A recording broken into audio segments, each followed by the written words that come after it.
They hit the United States in 1984, but their history goes back a lot further than that.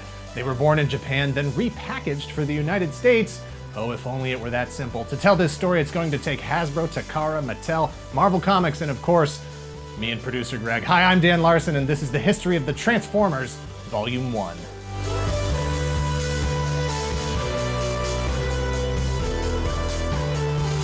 Transformers were born in 1984 when Hasbro approached Marvel Comics with some new form-changing Japanese robot toys that they had recently licensed from Takara for the US market.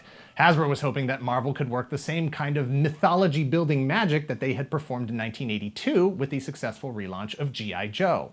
Jim Shooter, then editor of Marvel Comics, was told by a Hasbro executive that, quote, "The Japanese storyline associated with the toys wasn't useful. Japanese kids apparently don't require much justification. Cars become robots, robots become cars," end quote. As if that in and of itself wasn't enough of a hook. Here, in the future, I already know about the existence of Transformers, but if you told me that you were going to start another new line of toys where the only gimmick was cars become robots, robots become cars, I would still be interested because it is useful.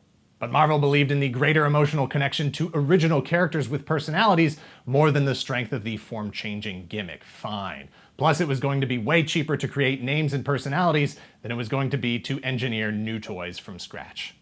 The Transformers is the name Hasbro gave to the collective line of transforming robots licensed from Takara. In Japan, it was actually two distinct but very similar lines, Diaclone and Micro Change. Diaclone were robots that transformed into a variety of sci-fi space vehicles and later designs based on real-life cars. Micro Change was a subset of the Micro Man line of figures that dates back to 1974. Micro Change included robots that transformed into everyday objects to help the Micro Man heroes in their fight against evil. Of course, Micro Man was just a shrunk-down version of Takara's 12-inch Henshin Cyborg, which began in 1972 after Takara licensed the G.I. Joe body design from Hasbro. G.I. Joe began in 1964 when Hasbro tried to replicate the success Mattel was having with the Barbie business model. Sell the base figure and then sell lots of accessories that have a higher profit margin. Tracing the origin back that far means if you really love your Transformers, think a Barbie. Here's a quick and easy way to tell whether a G1 Transformer is from Micro Change or from the Diaclone line. Tiny cockpits are Diaclone, everyday objects are Micro Change. Optimus, the full-size cars, full-size jets, Insecticons, Diaclone. Megatron, Perceptor, Soundwave, Micro Change. That method only works until about 1986 because once the Transformers hits big, Takara decides to end both the Micro Change and Diaclone line to focus on producing Transformers. The Transformers introduced characters that have since become household names. Dennis O'Neil came up with the name Optimus Prime. Bob Budiansky filled in nearly everything else. Since 1984, Optimus Prime has been the noble leader of the Autobots and a self-aware being, but in Japan he was Convoy, essentially just another mech to be piloted onto the field of battle like a Gundam, a Robotech Valkyrie, or a Macross Veritech. Megatron began life as a quirky special edition version of Gun Robo Walther P-38, designed to look like the gun from the TV show The Man from U.N.C.L.E., and like, that's his name. He's from the Micro Change line, which meant he was really just providing backup and artillery for the Microman action figures, which were considered to be 1/1 scale at 3 3/4 inches. Gun Robo Walther P-38 U.N.C.L.E. edition doesn't have to worry about conservation of mass because that gun mode is how big he actually is. The bigger point here is if Marvel doesn't intervene and create new characters, you're watching movies about Convoy, the piloted mech suit the size of an actual real-life truck, and Uncle Gun Robo, who is the size of the actual G1 toy. It's a very short movie. You got the touch! Hasbro and Marvel's approach to marketing the Transformers was three parts, the same three parts they had used on G.I. Joe: toys, cartoon, and comic books. The Transformers comic book published by Marvel hit the stands in May of 1984 and functioned as the first and only ongoing mythology for the line for 4 months before the cartoon aired on television. Since the writers of the comics and the cartoons were not collaborating, the general concepts of the comics could be found in the cartoon, but the storytelling was vastly different.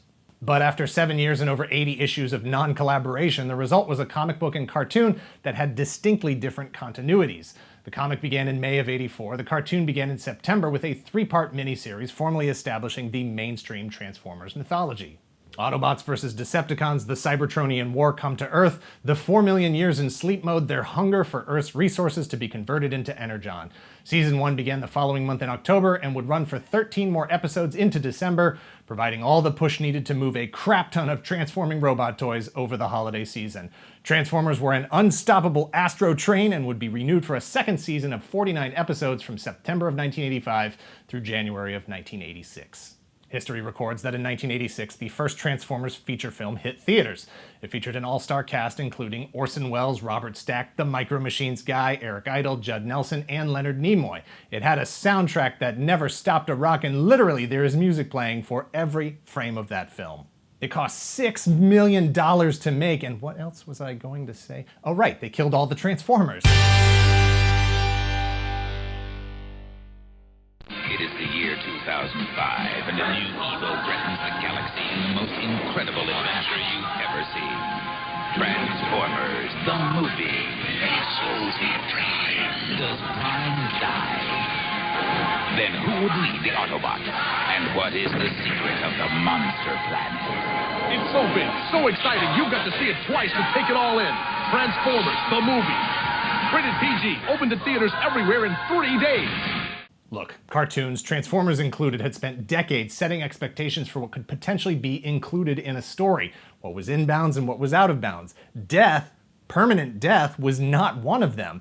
By the end of a 30-minute episode, everyone is supposed to be back to normal, ready to tell another disposable 30-minute story the next day. Transformers didn't even make back its budget on its US release, and I don't know, maybe that had something to do with bad word of mouth and lack of repeat viewing after everyone's childhood heroes were murdered before their childhood eyes. You see things a little differently after that. After everyone died in the movie, the new era of the Transformers began. The business idea was to cycle out the product that was no longer being manufactured and bring in a new wave of characters to keep the line fresh and healthy. From a business perspective, that is obvious and makes sense. It was the right move at the time. Where Hasbro misread the audience was that the mythology that they had sold their product on had become real and valuable. The audience had grown up with these characters over those very formative 3 years. To remove their favorite characters from the series was to remove their interest in the line altogether. Live by the mythology, die by the mythology. Optimus Prime, RC, Cup, Galvatron, all important characters in the ongoing mythology, but even Hasbro had to admit that they had made a mistake in killing Optimus Prime. After a letter-writing campaign that I would love to see samples of, Hasbro brought Optimus Prime back in a 2-part season finale called The Return of Optimus Prime in 1987, and they've never killed him off again since. You got the touch! You got the power!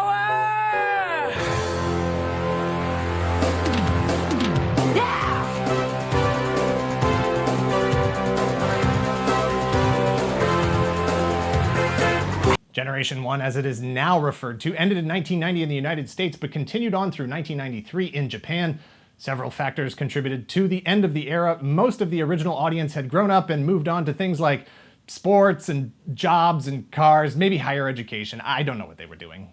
Transformers transforming were a toy gimmick in and of themselves. The puzzle nature, the duality of the toy was the initial selling point, the way to attract the attention of 10-year-old consumers.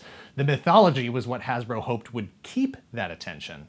When properly saturated, even a kid's interest in transforming robots can wane, so from the beginning, Hasbro had to keep the pressure on Takara to keep delivering variations on that transforming gimmick.